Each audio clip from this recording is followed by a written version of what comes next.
About 5 years ago, I was asleep in bed with my then boyfriend. It was summer and hot as ever, so I was sleeping naked with no blankets.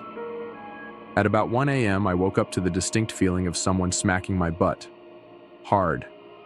Not only did the feeling of it wake me up, but the loud smack sound did too. I was absolutely distraught. I've had many paranormal experiences, but nothing ever physical, and was completely caught off guard and terrified. My boyfriend searched around the room for some logical explanation while I sobbed and tried to explain what happened, but he couldn't find anything to explain it. He had also been woken up by the loud smack.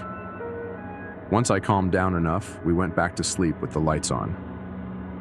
Shortly after falling asleep, I woke up lying on my side in a full sleep paralysis episode.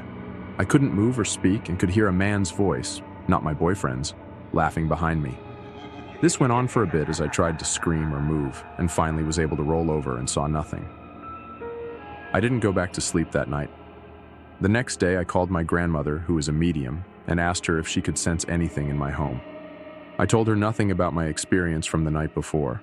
She told me there was a man in my house who would sit in the living room and wait for me to come home.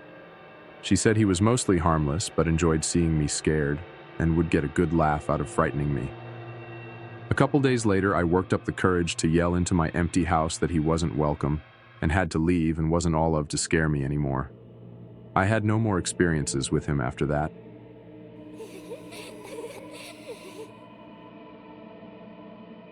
In October of 2017, I lost my husband while 7 weeks pregnant. The day he died, I left to work in a hurry. We shared some texts after he woke up about a phone interview he had later in the day and about him having some pain in his leg, and then a quick phone call a couple hours later to tell me he was running to the pharmacy for pain meds. I attempted several calls about an hour later to make sure he made it home safe, but there was no answer, which wasn't like him. I tried calling him for hours until finally a woman answered his phone stating she was with the sheriff's department and asked me to come home. At the time, I worked in a prison, and out of fear that he had got into some sort of trouble, I left my post, got to my car, and sped the whole 30-minute drive back to town. Upon turning into our parking garage, I see a large white van that read coroner. As I walked up to our home, I was greeted by the same lady on the phone blocking my view into our home, who let me know my husband suffered a heart attack, later confirmed as a pulmonary embolism, explaining the leg pain he mentioned the morning of his death. Apparently, my husband made it back home and into the house and locked the security door before collapsing from the heart attack. He screamed for help. Our neighbor and her son heard and ran over to help, but they couldn't get into the house due to all of the doors and windows being locked. The son later apologized for not breaking a window and stated due to the shock and panic he lost all sense of reason. They were able to talk to him through the door while they called 911, but unfortunately he stopped responding a few moments before help arrived, and he was pronounced DOA. A week or so after his service, his best friend's wife offered a cleansing and card reading by her mom. Although I was skeptical at the moment, I was desperate for any kind of communication with him or closure. She mentioned a lot of interesting things in the reading, but the most prominent for me was that he was currently in a stage, after death, where the soul relives its whole life. She compared it to when people say their life flashes before their eyes. She said it was a place every soul visit after death as a way to reflect on the life they lived and the person they were. She told me his death was so sudden that he hadn't realized he had died yet, and that I would need to help him cross over. She said she felt that I was the one that would help him, and instructed me to light white candles in a jar of water to guide him to peace. Fast forward a few months later, and I moved into my parents' house. I was laying on the couch and started to feel very heavy, as if I had been administered anesthesia. It was definitely some type of sleep paralysis that I was feeling. When I could finally open my eyes, I was still laying on the couch in my parents' living room, except my husband was sitting on a chair right in front of me, as clear and as real as he was before he died.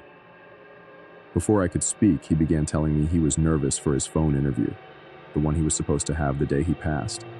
He told me he was excited and hopeful he'd get the job, wanted help preparing for it. I looked at him with pain and tears, and he began to repeatedly ask me what was wrong. I apologized. "Baby, I'm so sorry. Do you remember the pain you had in your leg? You had blood clots. One made its way to your heart. You aren't going to make it to the interview, baby. You died." I will never forget the look on his face. It was a long period of confusion that turned into realization. I apologized again, told him I loved him and begged him to respond, but he sat there with the strange look in his face. I immediately woke up. The chair from my parents' kitchen table now sat right in front of me, empty. I never dreamed of him after that. I pray it's because I have him the closure he needed to cross over. We have a 5-year-old son now who dreams very specific dreams about his dad. He wakes up talking about things he couldn't possibly know unless it came straight from his dad. Losing my husband was my first real experience with death, but it brought me peace to have my own bit of confirmation that there is something more after life.